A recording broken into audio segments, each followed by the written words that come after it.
Esta es la noche en el continente americano, mientras en Europa inicia la madrugada y amanece en Asia. Así cae la noche en el continente americano y transcurre la mañana y la tarde en el resto del mundo. La noche bajo la dirección de Claudia Gurizati.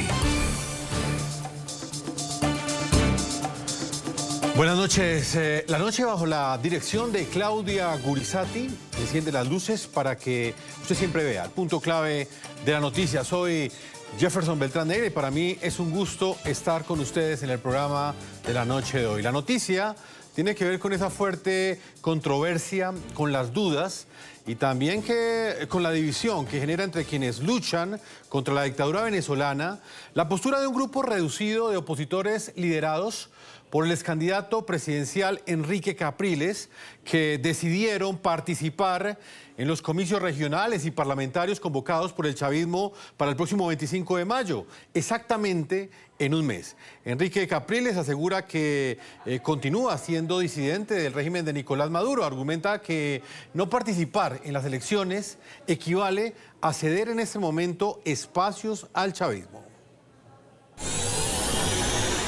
Por eso creo que hay que votar, creo que hay que participar y creo que hay que votar y hay que hacerlo ahora y hay que hacerlo frente a la reforma y hay que hacerlo frente a cualquier proceso que el gobierno nos plantee en el camino.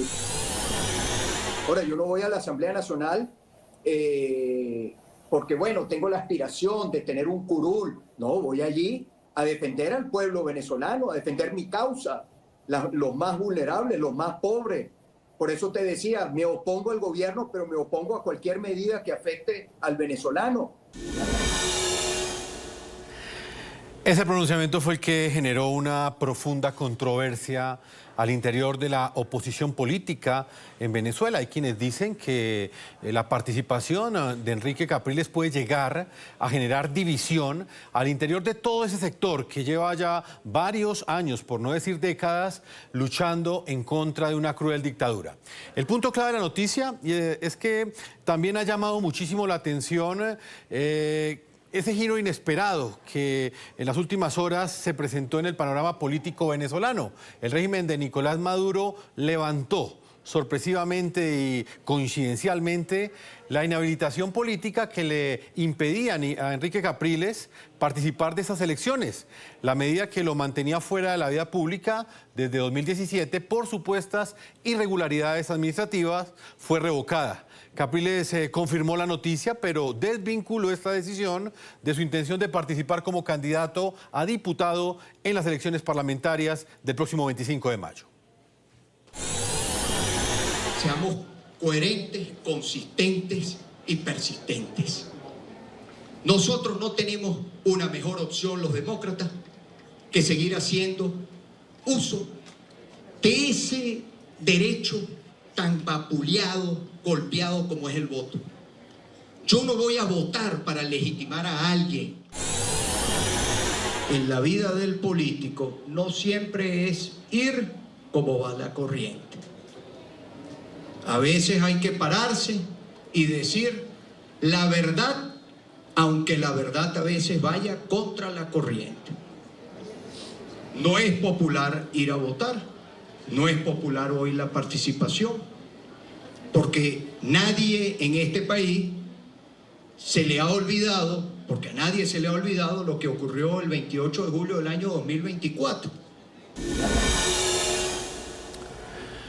La noticia en respuesta, Diosdado Cabello, el segundo hombre más importante de la dictadura, arremetió contra Capriles, lo acusó de actuar con inmoralidad y engañar a sus seguidores. Cabello se refirió a la sorpresiva inscripción de Capriles como candidato pese a su inhabilitación previa y afirmó que el exgobernador de Miranda negoció en secreto para dejar de lado a otros sectores de la oposición en Venezuela. Me reí porque veo a Capriles, ¿no? Chatarrita. Quedé sorprendido que me quitaron la inhabilitación. O sea, es inmoral. No seas inmoral. Tú pusiste como condición que te quitaran la inhabilitación. No seas inmoral. No, tú no estás sorprendido. Porque es que no le hablan claro a su propia gente. Háblale claro a su propia gente. O sea, él manifestó. Sí. Como dirían los abogados, él manifestó intención. Sí, no manifestó intención, no. Él pidió, por favor, quíteme, yo quiero participar, pero me quitan la inhabilitación. Dejó por fuera a todo el mundo y se inscribió él. Entonces viene ahora con el cuento que fue sorprendido, parece una min. ¡Ay, qué chévere! ¡Oh, qué sorpresa! No vale, no te sientas sorprendido. No te sientas sorprendido ni engañes a tu gente, Capriles. Di las cosas como son, mentiroso. Los invitamos a que participen en nuestro programa a través de las cuentas de X, respondiendo la siguiente pregunta. Esta decisión de Enrique Capriles de participar en los comicios regionales y parlamentarios del próximo 25 de mayo, ¿es una traición o una oportunidad para reivindicar el fraude ejecutado por la dictadura chavista el próximo 28 de julio? Pueden opinar en las cuentas de X, ahí están, @segurizati, NTN24, la cuenta de nuestra directora, en @lanoche, NTN24, y en mi cuenta personal, en la red X y por supuesto en la red Instagram, @Jefferson NTN24. Vamos a analizar esta noticia desde muchos ángulos de opinión. Por esa razón quiero saludar especialmente a María Costanza Cipriani. Ella es la esposa del abogado, de un abogado que es prisionero político en este momento de la dictadura venezolana, Perkins Rocha. Él fue detenido el 27 de agosto del año 2024. Es decir, que este domingo completa 8 meses privado de su libertad. Es acusado por el régimen de 5 delitos, entre ellos terrorismo y traición a la patria. Bienvenida al programa La Noche, señora María. Como siempre es un gusto acompañarla en este momento tan difícil que está viviendo su familia. Bienvenida. Muchas gracias, Jefferson. Ustedes tan solidarios con la nota de Perkins, que es la de Venezuela. Muy amable por su invitación.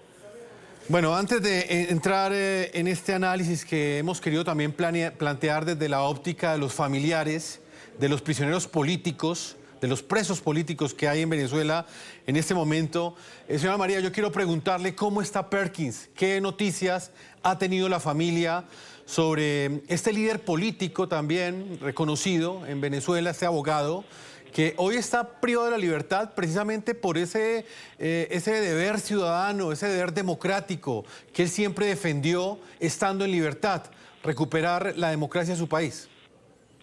Bueno, de Perkins, justamente, yo estoy a 2 días de cumplir 8 meses sin ver a mi esposo. No sé de primera mano cómo está, no hemos tenido ningún tipo de contacto. Mi esposo tiene 8 meses sin escuchar a sus hijos pidiéndole la bendición, y mis hijos tienen 8 meses sin escuchar a su papá diciéndole Dios los bendiga. Es una situación realmente terrible para nosotros como familia, y bueno, y como siempre digo, la incertidumbre sigue marcando nuestros días, pero aquí estamos porque decidimos desde el día 1 de su arbitraria detención tomar sus banderas y hacernos dignos de esa lucha. De esa lucha que siempre fue por la verdad de los resultados del 28 de julio, porque, y enlazo un poco con el tema previo, aunque no quiero opinar de política, votar por votar no tiene ningún sentido, se vota para elegir. Ahora, si es votar por votar, yo le cambio la B pequeña y le pongo la B grande y voto la basura, voto cualquier cosa, pero el punto es, están dadas las condiciones para votar con B pequeña y elegir. No lo sé. En mi caso, yo obviamente no voy a votar. Y me voy a concentrar básicamente en lo que estoy concentrada desde hace casi 8 meses, en la defensa de mi esposo y en que esa verdad que él defendió sea respetada, porque los venezolanos hablamos claro ese día. Señora María, ¿usted cree que contribuye a la libertad de los presos políticos como su esposo, como Perkins Rocha, que en este momento un sector minoritario de la oposición en Venezuela decida participar de un proceso electoral convocado por el chavismo, como lo es el que han convocado para el próximo 25 de mayo? Mire, yo hace tiempo que decidí no cuestionar ni calificar las historias de los demás. Yo creo que un proceso de elecciones planteado como está, creo que no va a ayudar para nada, ¿no? Pero no me atrevo a asegurarlo precisamente porque no tengo elementos de juicio para decir si eso va a ayudar o no, eso no va a ayudar. Yo creo en que cualquier iniciativa tendiente a reivindicar el hecho de que los presos políticos en Venezuela, incluyendo por supuesto a Perkin, son presos de conciencia y son presos por emitir sus ideas, pues deben ser liberados. Creo honestamente que el evento electoral pudiera abrir algún abanico de posibilidades. No les sabría decir, no tengo respuesta, discúlpeme, pero no tengo respuesta para esa pregunta. Entiendo, señora María, y además que se la consulto como familiar directa de una de las personas que, reitero, ha luchado por recuperar la democracia de su país. En lo que tiene que ver con la importancia que tiene este proceso electoral, señora María, ¿qué ha podido usted analizar específicamente sobre este punto, teniendo en cuenta que tenemos de telón de fondo un fraudulento proceso electoral del pasado 28 de julio, cuyos resultados no fueron reconocidos por el régimen, cuyos resultados y la defensa de esos resultados llevaron precisamente a que el dictador metiera preso a Perkin Rocha? ¿Usted cree que este proceso electoral tiene algún tipo de importancia y de significado en este momento? ¿Tanto votar como no votar, en este caso abstenerse? Yo creo que la decisión personalísima de no votar de cada quien tiene que estar enlazada con sus creencias. Yo no voy a cuestionar a los que voten, yo no voy a votar, no pienso participar en el proceso y yo creo que en este momento Venezuela tiene problemas gravísimos y sería buenísimo que en lugar de enfrascarnos en una discusión entre nosotros mismos acerca de si votamos o no votamos, pudiéramos hacer un frente común para lograr, entre otras cosas, la libertad de los más de 900 presos políticos. Yo creo que ese sí es un esfuerzo que vale la pena, porque esos 900 y pico de presos políticos son inocentes y están ahí por defender la verdad, una verdad que votamos 8 millones de venezolanos. Así es, señora María, inclusive hay un gran paralelo y nuestros televidentes también se preguntarán por qué razón nos hemos centrado en el caso de Perkin Rocha el día de hoy. Y es porque él fue uno de los abogados que desde la democracia intentó defender ese resultado electoral, ese proceso electoral, la legitimidad de esa decisión que tomaron los venezolanos en las urnas el pasado 28 de julio. Señora María, ¿tiene sentido presentarse a una elección cuando tenemos un precedente de que no se reconocieron los resultados electorales, no se reconoció al ganador y no solamente hicieron eso, sino que también apresaron, mandaron a prisión a aquellas voces como la de su esposo que intentó defender legalmente y desde el Estado de Derecho venezolano ese resultado electoral? ¿Eso tiene algún sentido? Porque hay quienes piensan que puede llegar a pasar lo mismo el próximo 25 de mayo y volveríamos a repetir la historia. Bueno, como le digo, yo no voy a esta discusión que se ha planteado de que ustedes son unos traidores o ustedes no, o esto es una imposición, o hay que defender los espacios, que es una frase que a mí me parece tan lugar común y tan sin sentido en este momento, ¿no? Como le digo, yo le apuesto a que el país entero haga un frente común por la libertad de los presos que están presos por defender un evento electoral, por haber participado antes del evento electoral y por haberlo defendido después. Entonces, ese esfuerzo que está haciendo un sector de la oposición, a la cual no voy a ponerle ningún adjetivo porque no es mi estilo, si hubiésemos puesto todo ese esfuerzo que se está poniendo ahora en liberar a los 900 y pico de presos políticos, yo creo que el país estaría altamente agradecido. Yo no sé qué va a pasar el 25 de mayo. Por lo que yo escucho, no es un evento que levante mucha expectativa en las personas de a pie, como yo digo, ¿no?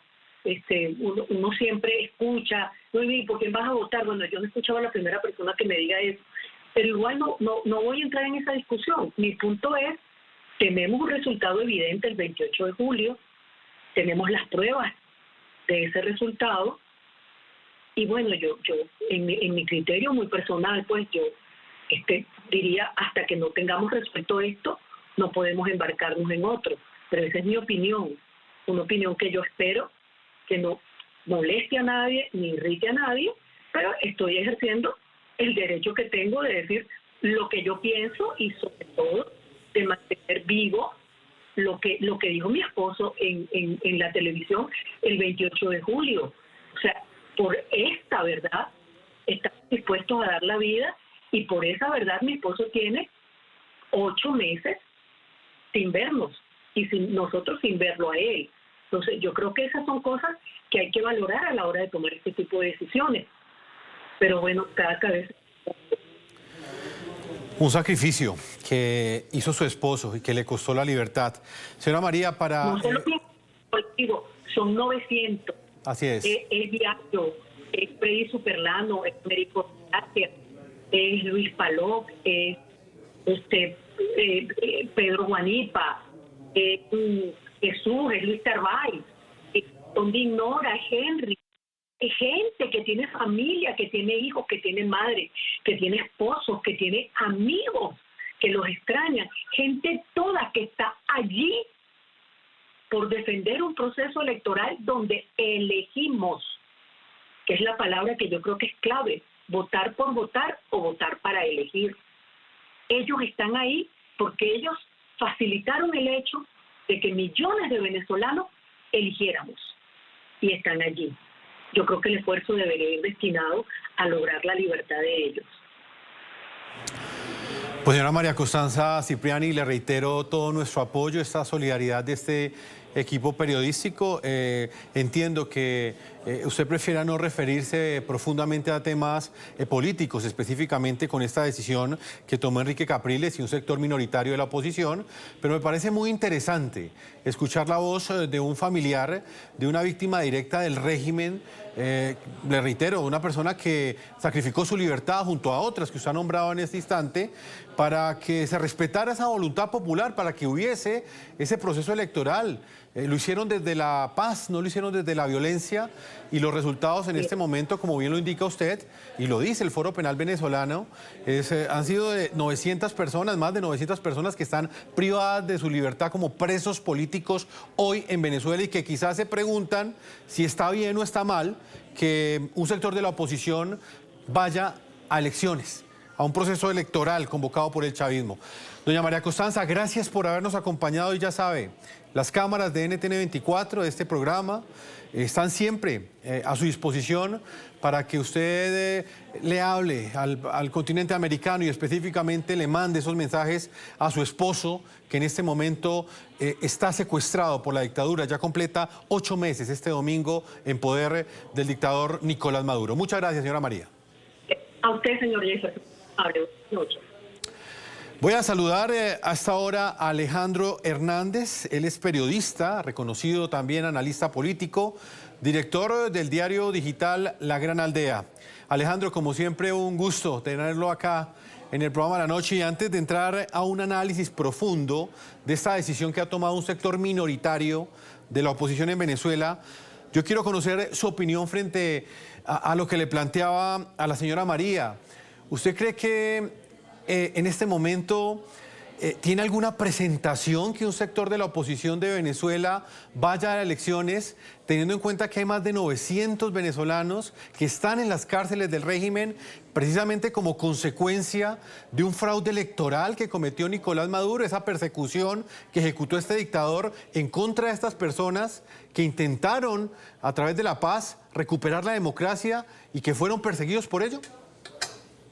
Bueno, un placer saludarlos a todos. El problema allí es que el problema es la agenda que hay detrás de esta presentación a la elección del próximo 25 de mayo.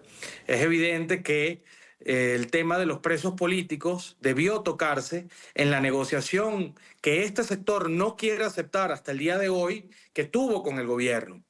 En algún momento se llegó a decir que algunos presos políticos iban a salir a cambio de que se postularan como candidatos. Bueno, hasta ahora eso no ha ocurrido. Es evidente que si llegase a ocurrir, nadie les va a juzgar, porque al final es una decisión coaccionada que ellos estarían ejecutando.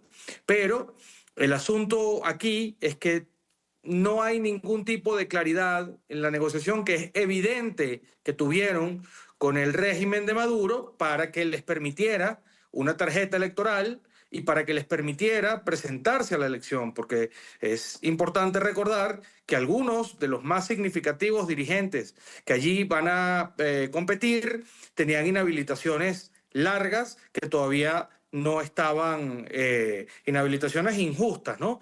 Pero que todavía no habían terminado. Entonces, creo que detrás de todo esto lo que hay es una agenda particular que desafortunadamente no le han querido explicar al pueblo de Venezuela.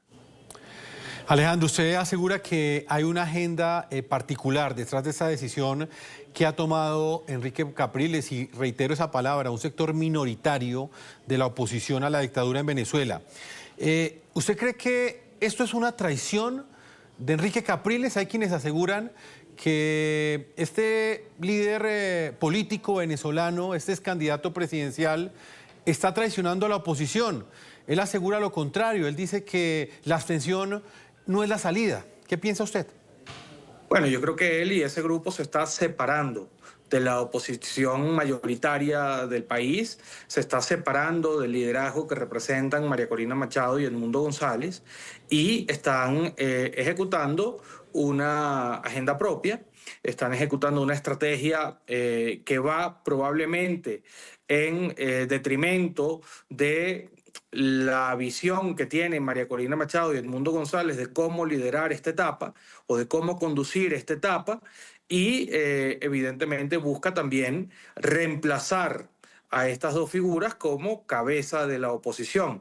El problema es que María Corina Machado fue escogida por la gente para dirigir esta parte del proceso contra el régimen de Nicolás Maduro. Hubo una primaria donde el propio Enrique Capriles se midió y, digamos, compitió una parte de la campaña y luego se retiró. Y bueno, esa primaria María Corina Machado la ganó con el 93% de los votos, obteniendo allí un respaldo fundamental del país. Luego, ese liderazgo más bien siguió creciendo al punto de poder cargar con Edmundo González, que fue un candidato, digamos, escogido en unidad, pero que venía del consenso y que no era del conocimiento de la mayoría del país. Y bueno, a través de la campaña que ella lideró, Edmundo González se convirtió en un gran referente en cuestión de días, al punto de ganarle a Nicolás Maduro con más de 4 millones de votos, que es una diferencia absolutamente abismal y comprobada luego a las pocas horas de la elección. Entonces yo lo que creo es que esta gente se separó del liderazgo que los venezolanos apoyan o del que los venezolanos o al que los venezolanos le dieron la confianza y para encabezar este proceso, y además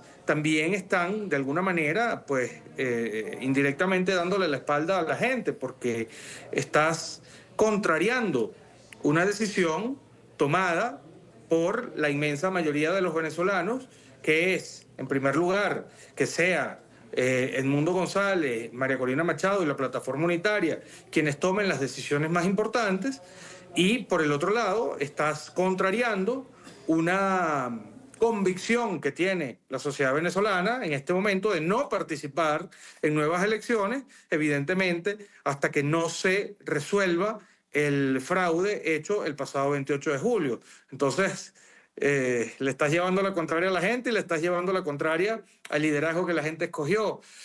No veo manera de que eso termine bien. Alejandro, pero ¿por qué al llevarle la contraria a esa voluntad general, a ese liderazgo que la gente escogió, tal y como usted bien lo define, el liderazgo de María Corina Machado y Edmundo González, por qué esta decisión termina favoreciendo a la dictadura? Y se lo pregunto para que se lo explique a nuestros televidentes en el continente americano, porque hay quien podría llegar a decir que así como Enrique Capriles en este momento tomó la decisión de participar en un proceso electoral, en el pasado esa misma decisión la tomó María Corina Machado, pese a que no se lo permitieron, presentaron a Edmundo González. ¿Cómo explicar esos dos escenarios? Bueno, lo primero es que después del 28, antes del 28 de julio, o una situación como la ocurrida el 28 de julio, donde se realice un fraude masivo en una elección presidencial y este fraude se pudiera comprobar con acta en mano, eso nunca había pasado en el país, ¿no? Las dudas sobre el Consejo Nacional Electoral han ocurrido siempre. El ventajismo electoral ha ocurrido siempre en Venezuela. Cuando estaba Hugo Chávez, que tenía una popularidad importante, igual el derroche de dinero público en las elecciones era fenomenal. Y eso, por supuesto, no puede entenderse de otra manera que ventajismo, ¿no? O como ventajismo, ¿no? Entonces, pero lo que ocurrió el 28 de julio, de que con acta en mano se pudiera probar exactamente el resultado que hubo en esa elección, bueno, nunca había pasado. Así que eso genera un antes y un después y no es comparable con ninguna situación anterior. ¿Por qué que este grupo de dirigentes hayan decidido participar en este momento es bueno para el gobierno? Bueno, porque le permite al régimen de Maduro fortalecer su narrativa, ¿verdad?, de que son unos demócratas, de que en Venezuela hay elecciones donde la oposición puede competir, de que en Venezuela hay un Consejo Nacional Electoral imparcial, ¿no?, de que en Venezuela hay democracia. Y eso ayuda a que el régimen de Maduro, absolutamente cuestionado internacionalmente, su legitimidad, obtenga oxígeno y pueda a su vez normalizar de alguna manera, que es un término que se ha puesto muy en boga entre quienes se ocupan de analizar el proceso venezolano, normalizar su permanencia en el poder. ¿Por qué? Porque, bueno, ya verás que el discurso del gobierno va a ser que, bueno, que en Venezuela pudo participar la oposición, que ahí está nada más y nada menos que el candidato que le llegó más cerca o que estuvo más cerca de derrotar a Hugo Chávez, los candidatos que después fueron parte de la Asamblea Nacional o los candidatos que en algún momento dirigieron partidos importantes. Entonces, es evidente que le da insumos a la narrativa manipuladora, mentirosa y equivocada del gobierno. Y eso en este momento no es o es contraproducente. Alejandro, usted decía anteriormente que detrás de esto hay una agenda. ¿Qué cree usted entonces que busca Enrique Capriles? Él es un líder político curtido, enfrentó en el 2012 al dictador Hugo Chávez antes de que muriera. En el 2013 enfrentó a Nicolás Maduro y hay quienes aseguran que incluso ganó esa elección presidencial, pero en ese momento también le robaron el triunfo a la oposición. ¿Detrás de qué está Capriles en este momento? ¿Por qué hace esto sabiendo que lo que usted plantea a todas luces lo saben en el conjunto de los venezolanos, que esto de alguna manera es una farsa electoral que plantearon o por lo menos organizaron el próximo 25 de mayo para buscar legitimar un régimen que es fraudulento, que se instaló en el poder pese a que perdió las elecciones el pasado 28 de julio? Bueno, yo creo que, primero Enrique Capriles fue la esperanza. Yo estuve muy cerca de esas dos elecciones que mencionas, ¿no? Y en Venezuela nunca se ha hecho una campaña electoral, digamos, de las características que tuvo la del pasado 28 de julio que lideró María Corina Machado y que también tuvo similitudes con la que Enrique Capriles le hizo a Hugo Chávez, ¿no? Para el momento en que Capriles hizo eso, esperanzó a millones y millones de venezolanos que lo acompañaron y que le reconocieron su liderazgo, su valor y su visión de la política. Eso se ha venido diluyendo con el transcurso de los años y bueno, en este momento probablemente ante el surgimiento de un liderazgo absolutamente comprometido y absolutamente respaldado por la inmensa mayoría de los venezolanos, probablemente sea una vía que este grupo opositor tomó para intentar sobrevivir, ¿no? Para intentar ser una nueva alternativa de oposición y pues también en el fondo para intentar sustituir a el liderazgo y la oposición y la visión que tienen María Corina Machado y la Plataforma Unitaria y por supuesto también el presidente electo, Edmundo González. Al final, aquí está habiendo un quiebre, ¿no? Hay un quiebre dentro de la dirigencia opositora. Unos lo llaman depuración y otros lo llaman, bueno, fragmentación o fractura de la oposición. Sin embargo, me parece que han optado por una vía muy difícil y ellos mismos se están encargando, por la opacidad con la que han manejado este proceso, de que el propio pueblo venezolano les quite el beneficio de la duda. Porque es muy respetable la gente que diga que quiere ir a votar, porque es su única manera de contribuir. Porque la impotencia que tienen no les permite, o sea, no hay más nada que hacer sino eso. Eso es válido que la gente lo llegue a pensar. Seguramente más de un venezolano está pensando así.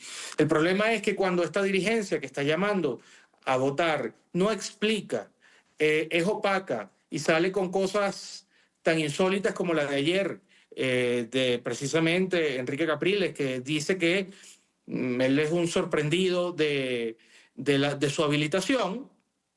Bueno, evidentemente eso quita la confianza o cualquier tipo de beneficio de la duda que la gente le quiera proporcionar. Han escogido no explicar, han escogido no ser claros, han escogido esconder y creo que eso les hace un flaco favor al final de cara a la confianza que pueda o no tenerles la población. Alejandro, vamos a marcar una pausa a comerciales. Yo le pido que nos acompañe también en el segundo bloque para que de manera clara usted analice esta decisión que ha tomado un sector minoritario de la oposición en Venezuela de participar de un proceso electoral en un mes, exactamente el 25 de mayo. Quiero también invitar a todos nuestros televidentes a que nos sigan y continúen opinando en las redes del programa La Noche, @LaNocheNTN24, tanto en Instagram como por supuesto en la red X y en Facebook, y respondan la siguiente pregunta. ¿Decisión de Enrique Capriles de participar en los comicios regionales es una traición o una oportunidad para reivindicar el fraude del pasado 28 de julio, reivindicar ese triunfo que tuvo la oposición y que no fue reconocido por Nicolás Maduro, quien se instaló en el poder pese a haber sido derrotado? Sus opiniones en las cuentas que aparecen en la parte inferior, @LaNocheNTN24, @Segurizati NTN24 y mi cuenta personal @JeffersonNTN24. Ya regresamos. Continuamos con La Noche por NTN 24, el canal de las Américas. Continuamos en este programa La Noche. Tras conocerse la decisión de Enrique Capriles de participar en las elecciones del próximo 25 de mayo, diferentes voces de la oposición mayoritaria a la dictadura de Nicolás Maduro han asegurado que esta candidatura de Capriles solo sirve para oxigenar la dictadura de Nicolás Maduro. Incluso han señalado a Enrique Capriles de ser un falso opositor y de haberse puesto del lado del régimen. Ellos quieren fabricar eso, ellos quieren maquillar eso, pero en realidad se trata simplemente de un pequeño grupo que se pasó al gobierno. Tan sencillo como eso. Por eso yo te decía anteriormente que no se trata de que frente a un problema haya personas que tengan estrategias diferentes, lo cual puede ser válido, y eso en la política y en la vida en general es válido, que la gente tenga aproximaciones diferentes a un mismo problema, es lo normal. pero ya esto no se trata de visiones diferentes. Esto no es un problema de ángulos distintos de cómo ves la enfermedad. Esto ya significa algo muy distinto, que es cambiarse de equipo. Lo cierto es que la decisión de Enrique Capriles marca una ruptura con la estrategia de María Corina Machado y de Edmundo González, quienes, como lo decíamos anteriormente, ellos como líderes de la plataforma unitaria, conformada por 10 partidos opositores, pues ellos han rechazado participar en este proceso electoral del 25 de mayo, que es controlado por el dictador Nicolás Maduro. Ellos argumentan que estos comicios carecen de garantías democráticas y que cualquier elección bajo las actuales condiciones solo valida el fraude. Recordemos que el pasado 28 de julio, Maduro, a pesar de perder las elecciones presidenciales, le robó el legítimo triunfo al opositor Edmundo González y se posesionó como presidente. Esto le dijo María Corina Machado en una entrevista al programa La Tarde de NTN 24 sobre este tema en particular. La gran pregunta es, cada cosa que el régimen ponga por delante u otros actores te pongan por delante, pásalo por ese filtro. ¿Hacer eso ayuda o perjudica? ¿Acelera la salida de Maduro o la retrasa? Yo estoy absolutamente convencida. Este régimen va para afuera, no tengo ninguna duda. Vuelvo con Alejandro Hernández, periodista, analista político, director del diario digital La Gran Aldea. Alejandro, hubo un punto que usted planteó anteriormente que me llamó muchísimo la atención y tiene que ver con esa rehabilitación que hicieron de la posibilidad de Enrique Capriles de ser candidato, una rehabilitación express que hizo la dictadura. ¿En qué consistió esa rehabilitación? ¿Bajo qué condiciones cree usted que se dio? ¿Y qué hubo detrás de esto, de que el orden legal de la dictadura le permitiera a Capriles participar de esta elección? Bueno, es que es precisamente lo que ellos no le han explicado al país. Es lo que hablábamos en el fragmento anterior, en el segmento anterior. Esas explicaciones, el país las necesita oír. Lo serio, lo honesto, lo correcto, es que ellos le hayan contado al país cómo fue el proceso de diálogo que tuvieron con el gobierno, cómo fueron las conversaciones que tuvieron con el gobierno, que se tradujeron en estas medidas. Porque, Jefferson, no cayeron del cielo las medidas. No, la habilitación de ninguno de ellos cayó del cielo, y mucho menos la habilitación de la tarjeta de unidad y cambio para que pudieran competir. Creo que vale la pena recordar el inmenso y complejo proceso que fue inscribir al candidato que se iba a medir a Maduro en la elección presidencial, es decir, a Edmundo González. No había una tarjeta donde inscribirlo. Se tuvo que inscribir, como decimos en Venezuela, como un candidato tapa, para después ponerle nombre, porque no permitían la inscripción del candidato opositor. Entonces, ahora resulta que es que aparece una tarjeta de la nada que siempre estuvo, pero que nadie vio. Esas son cosas que el país no se traga. La injusta inhabilitación de Capriles duraba 15 años. Y si no recuerdo mal, se la impusieron en el año 2017. Entonces, ¿qué pasó allí? ¿Qué motivó a que ahora esa decisión fuera revertida?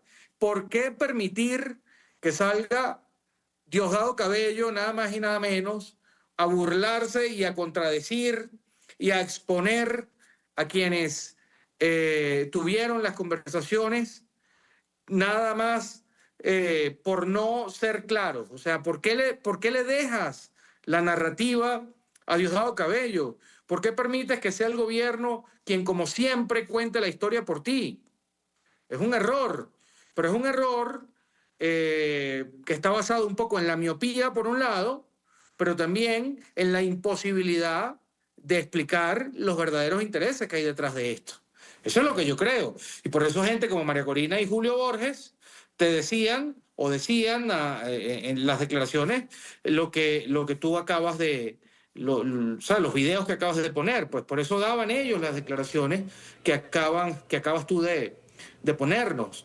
Porque al final, como ellos no han explicado, es muy difícil justificar lo que está pasando. Por eso sale Julio Borges y dice que esta gente evidentemente se pasó de bando, o María Corina Machado dice que el país está mirando y a su vez, bueno, juzgando a quienes hoy se ponen del lado contrario del interés real de cambio de la mayoría, pues, de los venezolanos. Entonces, mira, es una cosa muy torpe lo que pareciera que están haciendo. O más que torpe, porque como habíamos hablado al inicio, esto responde a otros intereses y a otras estrategias. Más que torpe, es evidente que no es cónsono con la visión y el deseo de la mayoría de los venezolanos. Por eso, ya verás que esta ruta no será acompañada por el pueblo venezolano y, por supuesto, eso no significa que el gobierno no la vaya a maquillar, porque evidentemente el 25 de mayo va a salir Elvis Amoroso, que es el presidente del Consejo Electoral, a decir que hubo una votación medianamente parecida a la tradicional en este tipo de elecciones. Pero eso no se lo va a creer nadie, eso no se lo traga nadie. Alejandro, para finalizar, porque pues el tiempo se nos ha agotado, explíquenos cómo es esa farsa electoral que está montando Nicolás Maduro y su séquito para el próximo 25 de mayo. ¿Qué es lo que piensan hacer? ¿Usted cómo visualiza esa estrategia de un dictador que ya se atornilló en el poder pese al fraude que cometió el pasado 28 de julio, pero que ahora pretende ejecutar o realizar unas elecciones regionales y crear, bueno, montar un organismo legislativo que muy seguramente va a estar a la medida de todo lo que él espera aprobar en los próximos meses? Bueno, es más o menos lo que tú acabas de describir. Es una elección de gobernadores y una elección parlamentaria para elegir al Poder Legislativo, a la Asamblea Nacional. En Venezuela el Congreso se le llama Asamblea Nacional, tiene el nombre de Asamblea Nacional. Y bueno, lo que han hecho es, a través de esta corriente que se separó de la oposición y a través de otros dirigentes que hace bastante rato fueron expulsados de la oposición porque fueron cooptados y comprados por el gobierno, a través de esos dos sectores, intentar, ¿no?, matizar el carácter irregular, ilegítimo, tramposo y absolutamente inconstitucional que tiene este proceso. Entonces, ¿qué es lo que va a pasar? Bueno, que el gobierno va a hacer una repartición muy simbólica de espacios, dará 4 gobernaciones que no sean importantes, ¿verdad? Y permitirá que alguno de estos sectores, o que el sector este que se acaba de separar, el sector que lidera, bueno, Enrique Capriles, Stalin González, Tomás Guanipa, Luis Emilio Rondón, etcétera, también se haga de unos curules que no representen ningún contrapeso. Y con eso, bueno, van a decir que, bueno, la elección fue absolutamente plural, democrática, libre, etcétera, etcétera. Entonces, por eso es que esta decisión que ellos han tomado no está en sintonía con la estrategia de cambio real que señala María Corina Machado, Juan Pablo Guanipa, Edmundo González y el resto de la plataforma unitaria, que es la entidad que agrupa a los 10 principales partidos opositores en Venezuela y que conforman, pues, lo que se llama el ente unitario opositor que enfrenta al gobierno. Entonces, pues, bueno, lo que vamos a ver es eso, pues un maquillaje y una repartición a conveniencia, todo de los intereses de Maduro. Alejandro, muchas gracias por su tiempo. Lastimosamente se nos ha agotado este espacio, pero siempre es un gusto tenerlo usted aquí en el programa La Noche y en NTN 24, analizando un tema que de seguro nos ocupará varios momentos aquí en NTN 24 y que tiene que ver con esta elección que ha montado el chavismo para el próximo 25 de mayo, una farsa electoral. Alejandro Hernández, periodista y analista político, director del diario digital La Gran Aldea, gracias por su tiempo. Muchas gracias a ti, un placer enorme estar con ustedes. Una feliz noche. Una pausa comerciales y ya regresamos a este programa La Noche. Continuamos con La Noche por NTN 24, el canal de las Américas. Lastimosamente el tiempo se nos ha agotado. A todos nuestros televidentes los invitamos a que continúen visitando nuestra página web NTN 24. Nos pueden escribir en la red X, en las cuentas que aparecen en la parte inferior de nuestra pantalla, en @segurizati, NTN 24, @La Noche, NTN 24 y @Jefferson. NTN 24, mi cuenta personal en la red X y por supuesto en Instagram. No olviden que La Noche siempre continuará encendiendo las luces para que usted vea el punto clave de la noticia. Una feliz noche para todos ustedes.